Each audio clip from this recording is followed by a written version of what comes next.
Hello, here we are on the last stretch of these videos around Playful Magic.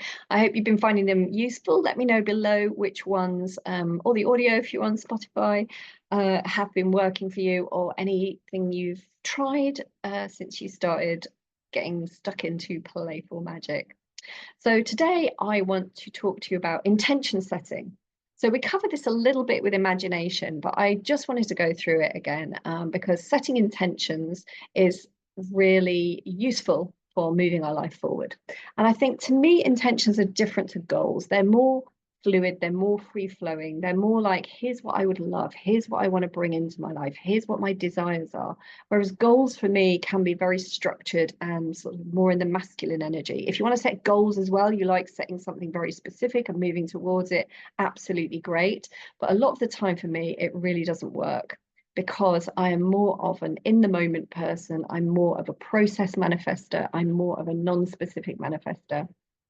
So sometimes it's really great for me to have like an overall intention and then just let myself be guided, let my intuition tell me what I'm doing. So for example, I had the list of Playful Magic videos that I wanted to share, and I hadn't really felt that inspired to do them, but I'm like, oh, at one point I'm going to do them. And then for some reason, on one of the hottest days of the year, this afternoon, I went, do you know, I'm just going to crack on and do a whole load of videos in one afternoon. Batching my work. And so this is yeah, I've nearly done them all in one afternoon, which has been a beautiful thing. I've been changing my tops, obviously, so visually it looks a bit more interesting.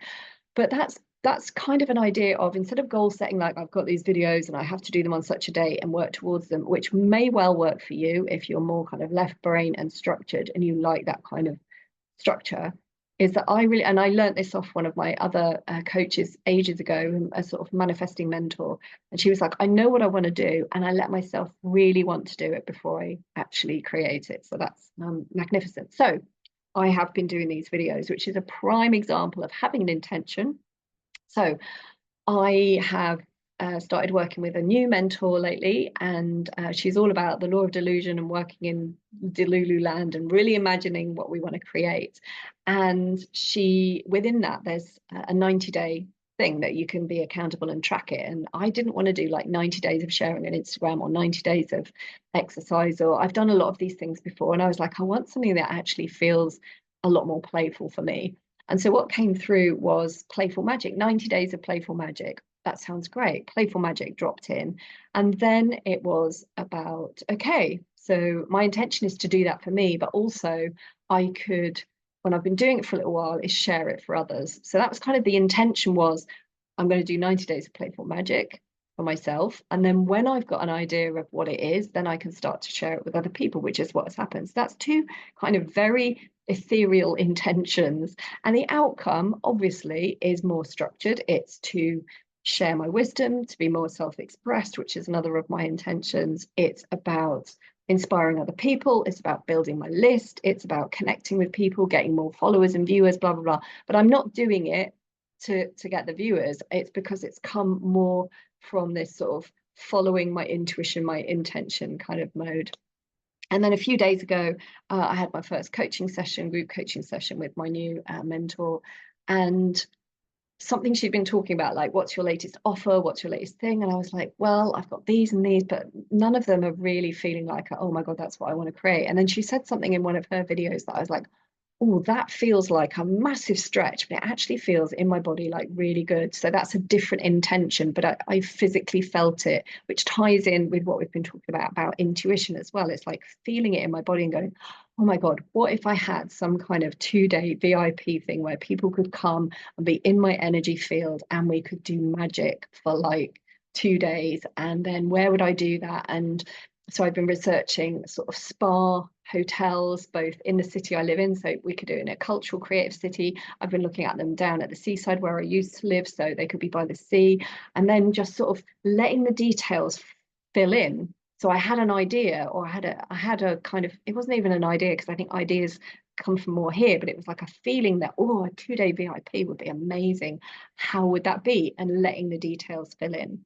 So this is more about like letting intentions come from you rather than necessarily setting goals, which can be a very logical, very structured as I say, very sort of more masculine thing, very more specific, smart goals.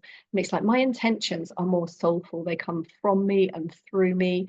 And I don't even know what they are sometimes. I'm going with my new mentor and we're working together for a year, and I totally get that things are going to change for me. And some of it is like I have an intention around a new home, about my income level, around a new partner, you know, some of the things I want in my life. And it's like how that happens or what the structure is or what the actual steps are doesn't really matter right now, because I know where I'm going. I'm journaling about it. The universe knows where I'm going, and I'm following my own guidance on how to get there. So yeah, so intention setting, they can be very specific, they can be more broad. You could be a very big picture person where you know the essence of what you really want. And I think this is the beautiful thing about working with my current mentor, is like the logic behind it or the how we're going to get there is like we don't even worry about that straight on. It's like really honoring what you'd love to have in your life and then bringing it into now, because everything we do is right now. The only time we ever have is right now, and we are connected to everything at the same time. So we can talk to the future version of ourselves, we can imagine the future that we want, we can really feel into it, like what would be the next version of us or the next version of my life. And sometimes, again, this is, I've said this in lots of the videos and audios, non-specific, as in I'm not prescribing this is how to do it, because it's working out what works for you. So are you better at, oh, this big picture, this grand vision where I sort of feel it and I know what it is and I can imagine it in different ways and I can write a bit about it, and letting that kind of guide you? Or maybe you are more specific. It's like, oh, it's this particular car, this particular color, this particular thing, this particular time, this particular property, this, you know. So knowing whether you're more specific or non-specific, knowing whether you are more about the outcome and the goal and working towards it, or like me, more about the process. Like I know what my intentions are, and actually the process is to follow my intuition, to follow the guidance, and it will come about by the sort of daily guidance that I receive. So yeah. So intentions, how do you make them real? So you can do things like vision boards, or I do intuitive collage, which is slightly different. You can write about them, and everybody talks about write about them as if they're real, write about them as if they've already your reality. Instead of I want this house in this particular place, it's like I'm already in this house, I already live there, and how will that feel, and what do you sense or feel around you?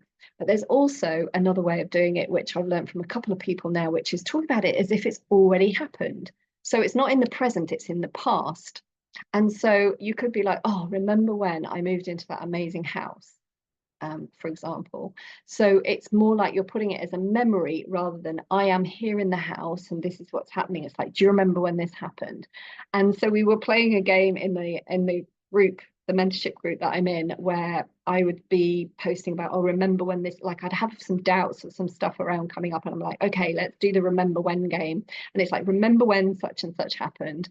And then they would jump in and go, oh yeah, I remember that, Claire, because you shared the pictures on Instagram and I remember seeing and they would be adding their energy and their sort of imagination to it, which is really fun. And when I spoke at my mentor's event a couple of weeks ago and facilitated a game, this is what I got people to do. It's like, talk about it as if it's already happened. And then your activation buddy, as I called them, can add the energy to that and make it more real, because you're talking about it as if it's already happened and they're part of that vision.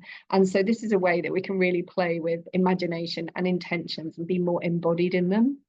So if you have a partner, a buddy, somebody who is also on the sort of manifesting, creation, spiritual journey, perhaps this is something you could do together and really help to activate each other's desires and intentions and start to make them feel as if they're real. Because if we're imagining them, we're feeling them in our bodies, like we're really magnetizing them towards us, and they come towards us in beautiful ways. And then follow the intuition on the way. As I've said in another video, like we get the guidance and it's like, are we following the guidance? Or are we going, I've got my intention, I'm doing all the stuff, but I'm not actually taking the aligned action towards it? Or we feel like we should be taking action, but actually we need to rest for the day. And that's absolutely perfect. Like tuning into your body, going, it's been so hot here the last couple of days, having a mini heat wave early on in the UK. Whereas this afternoon, I was like, oh, it's too hot to do anything. And then my intuition went, let's just do the videos. And I was like, oh, okay, yeah, I've got the fan on blowing at me. I've got a glass of iced water here, and it's like, great, okay, today is the day. It doesn't feel like the circumstances are perfect, but it's working. So my curtains are mostly shut to keep the sun out, but it feels fine. Like everything's going beautifully. So I followed my my guidance on that one. So I had the intention to do Playful Magic. I had the list of things that I could talk about, and then today it was like, so my intention was to do batching for today and get them all done in one afternoon, and I'm nearly there. So I hope this has helped with your intentions. Let me know in the comments like how you set intentions. Do you like them specific? Do you like broad ones? Do you like bigger ones? Are you more about the sensations or more about very specific details? Because I'm really curious about the different ways that we can manifest and create the lives that we want to be living. I'll speak to you again very soon. Bye bye.